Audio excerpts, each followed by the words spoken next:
Welcome to Luca is a Billionaire, where the only thing I invest in is your answers. You're already signed in, so start by opening your Google account controls.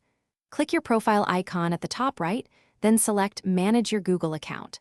Once done, go to the Security tab. This is where passwords live. If Google asks, enter your current password to verify it. This prevents unauthorized changes.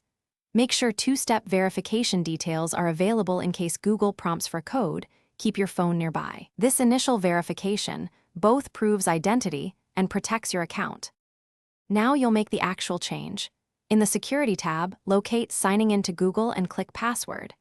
Google will ask for your current password again. Enter it to proceed. Type a new password that is unique, long, and uses a mix of letters, numbers, and symbols. This reduces brute force risk. Confirm the new password exactly, then submit. Make sure your new password isn't reused from other sites. Once saved, Google updates active sessions and prompts reconnect for some devices. After changing the password, review recovery methods. Update your phone number and backup email so you can recover access later. Once updated, check recent security events and devices to sign out any unknown sessions.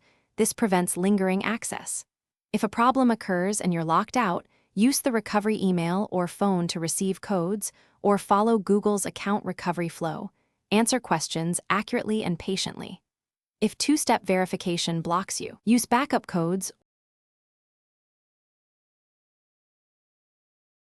Thanks for watching and please subscribe. It's the best investment you'll ever make.